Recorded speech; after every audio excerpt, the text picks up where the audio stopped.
maalanjira jirra achumas qeerroo jirtu tanfaan beekamta.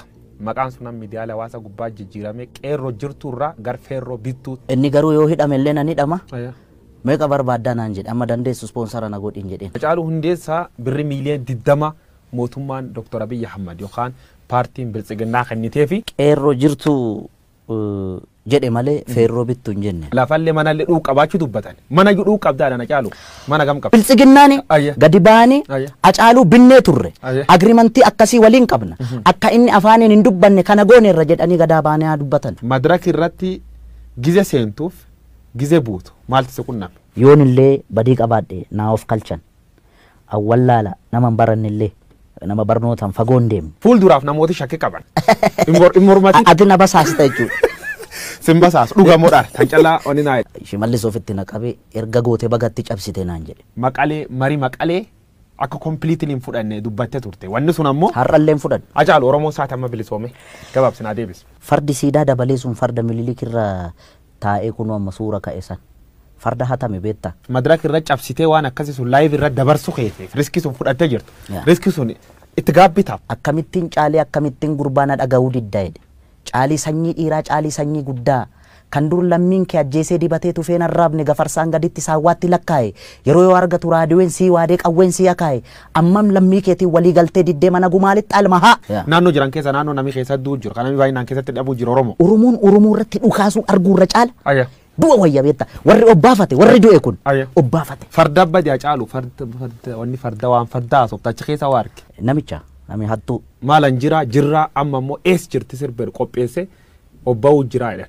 Istuudiyoo kee jiraachuu iyyuu qaba. Dr. Abiy waraana isaa ajaje akka Jawaar ajjeesu yookaan qabsaa Oromoo hayyuu tokko akka ajjeesu nafxanyaan halkanii guyyaa irratti hojjechaa jirti. Oromoo waan adda waan fayyad qabdi. Baala gizee dhamte gizee du'atillee nattaak waan godhamtuuf. Jireenya ofii mo'uun akka hin danda'amne gatiin beekeef. Waraaniin Oromoo irra godhu waraan qulqullootaa ta'edhani warri yaadiin jira. Kanaaf deebiin kee maal? Qaamni miidhame immoo hoolii riveenji jechuu danda'a beektaa. Sirba kan kee qalammeessoo ka'ee gabaa irratti jirra oollee barii arguuf gara nu bal'isa yaanu jettee jirtu. Jira wanti inni fayyadame. Abaarsa nafxanyaa fayyadameera. Jijjiirame Abiy Ahmad jalqab kun waggaa lama keessa taag deema deeme. Kara sirriir jira warreen hin jira. Abiy Ahmad kara sirriir hin jiru dogongor guddoo hojjechuu jiru warreen hin jira. Kan keessa kan fudhatame. Nafxanyaan diina Oromooti. Kaleessas diina Oromooti. Har'allee diina Oromooti. Gara fuulduraattis diina Oromooti. Akka wallaalummaa yaada Acaaluu hundeessaatti.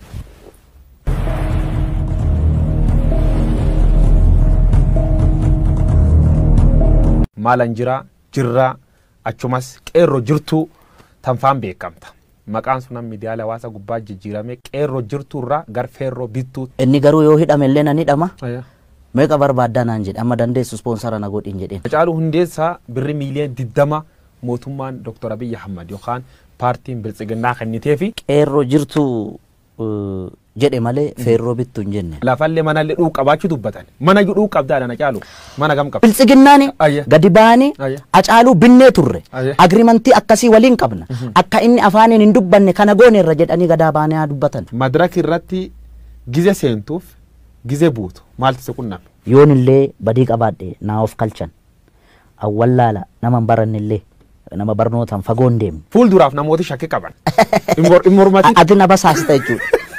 Simbasaas dhugamuudhaan tan callaa oni naa. Shimallis ofitti naqabee erga gootee bagatti cabsite naan jedhe. Maqalee marii maqalee akka kompiliitiin hin fudhanne dubbattee turte. Wanni sun ammoo har'allee hin fudhanne. Acaaluu Oromoo saata amma bilisoome gabaabsinaa deebis. Fardi siidaa dabalee sun farda mililik irra taa'ee kunoo amma suura ka'e san. Farda hatame beetta. Madaraka irra cabsitee waan akkasii sun live irra dabarsu keeteef riskii sun fudhattee jirtu. Riskii sun itti gaabbitaaf. Akkamittiin caalee akkamittiin gurbaana dhaga'uu diddaa'edha.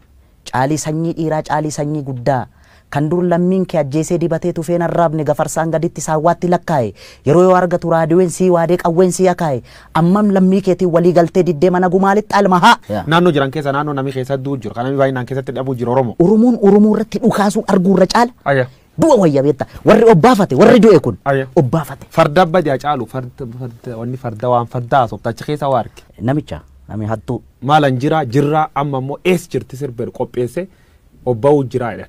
Istuudiyoo kee jiraachuu iyyuu qaba. Dr. Abiy waraana isaa ajaje akka Jawaar ajjeesu yookaan qabsaa Oromoo hayyuu tokko akka ajjeesu nafxanyaan halkanii guyyaa irratti hojjechaa jirti. Oromoo waan adda waan fayyad qabdi. Baala gizee dhamte gizee du'atillee attaak waan godhamtuuf. Jireenya ofii mo'uun akka hin danda'amne gatiin beekeef. Waraanni Oromoo irra godhu waraan qulqullootaa ta'edhani warri yaadiin jira.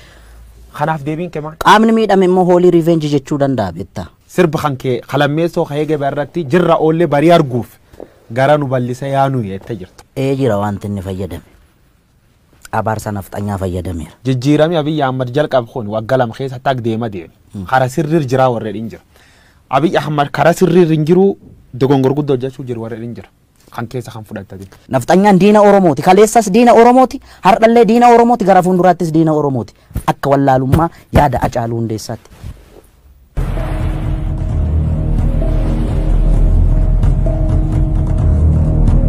Maalan jirra achumas qeerroo jirtu tanfaan beekamta. Maqaan sunan miidiyaalee hawaasa gubbaa jijjiirame qeerroo jirtu irraa garfeerroo bittuu. Inni garuu yoo hidhame illee nan hidhama. Meeqa barbaaddaa naan jedhe amma dandeessu ispoonsara na godhin jedheen. Acaaluu hundeessaa birri miiliyoona 20 mootummaan Dr. Abiy Ahmad yookaan paartiin biltsiginnaa kennitee fi qeerroo jirtu jedhe malee feerroo bittu hin jenne. Lafallee mana illee dhuu qabaachuu dubbatan. Mana dhuu qabdaadhaan Acaaluu mana gam qaba. Biltsiginnaani gadi baanii Acaaluu binnee turre. Agriimantii akkasii waliin qabna. Akka inni afaaniin hin dubbanne kana goone irra jedhanii gadaa baanii dubbatan. Madaraka irratti gize seentuuf gize buutu maaltu se qunname. Yoon illee badii qabaadhe naa of kalchan. Awwallaala nama baranne illee nama barnootaan fagoon deemne. Fuulduraaf namooti shakkii qaban. Immormati. Ati na basaasta jechuudha.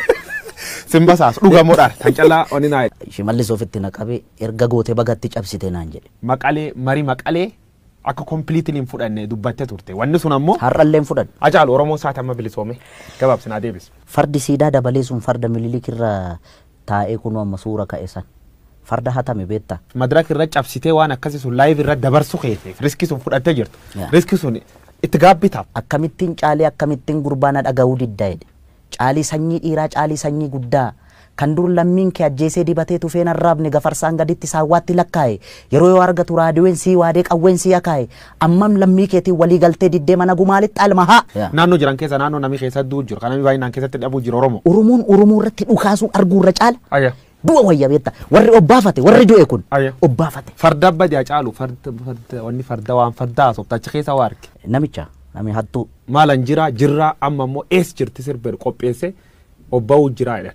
Istuudiyoo kee jiraachuu iyyuu qaba. Dr. Abiy waraana isaa ajaje akka Jawaar ajjeesu yookaan qabsaa Oromoo hayyuu tokko akka ajjeesu nafxanyaan halkanii guyyaa irratti hojjechaa jirti. Oromoo waan adda waan fayyad qabdi. Baala gizee dhamte gizee du'atillee attaak waan godhamtuuf. Jireenya ofii mo'uun akka hin danda'amne gatiin beekeef. Waraanni Oromoo irra godhu waraan qulqullootaa ta'edhani warri yaadiin jira.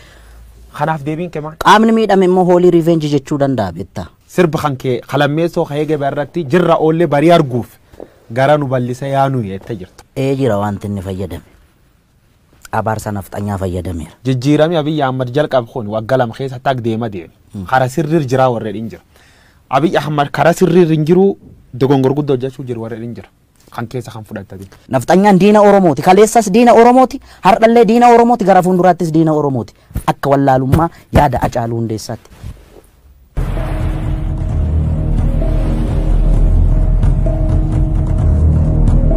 Maalan jirra achumas qeerroo jirtu tanfaan beekamta. Maqaan sunan miidiyaalee hawaasa gubbaa jijjiirame qeerroo jirtu irraa garfeerroo bittuu. Inni garuu yoo hidhame illee nan hidhama. Meeqa barbaaddaa naan jedhe amma dandeessu ispoonsara na godhin jedheen. Acaaluu hundeessaa birri miiliyoona 20 mootummaan Dr. Abiy Ahmad yookaan paartiin biltsiginnaa kennitee fi qeerroo jirtu jedhe malee feerroo bittu hin jenne. Lafallee mana illee dhuu qabaachuu dubbatan. Mana dhuu qabdaadhaan Acaaluu mana gam qaba. Biltsiginnaani gadi baanii Acaaluu binnee turre.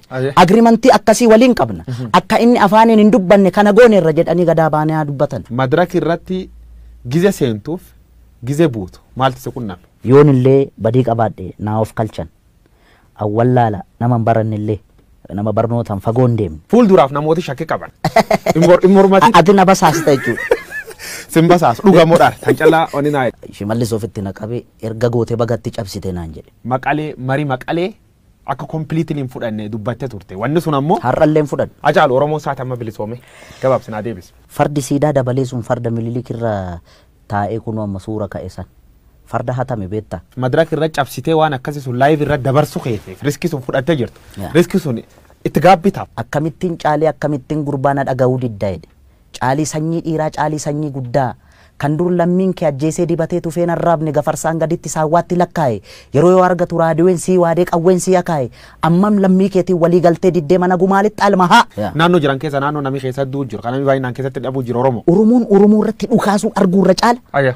Du'a wayya beetta warri obbaafate warri du'e kun obbaafate. Farda badii Acaaluu wanni farda waan fardaa sooftachi keessa waa arge. Nami hattuu. Maalan jirraa amma immoo ees jirti sirbeer qopheesse obba'uu jiraa jedhan.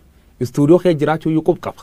Dooktar Abiy waraana isaa ajaje akka Jawaar ajjeesu yookaan qabsaa Oromoo hayyuu tokko akka ajjeesu nafxanyaan halkanii guyyaa irratti hojjechaa jirti. Oromoo waan adda waan fayyad qabdi. Baala gizee dhamte gizee du'atillee attaak waan godhamtuuf. Jireenya ofii mo'uun akka hin danda'amne gatiin beekeef. Waraanni inni Oromoo irra godhu waraan qulqullootaa ta'edhani warri yaadiin jira.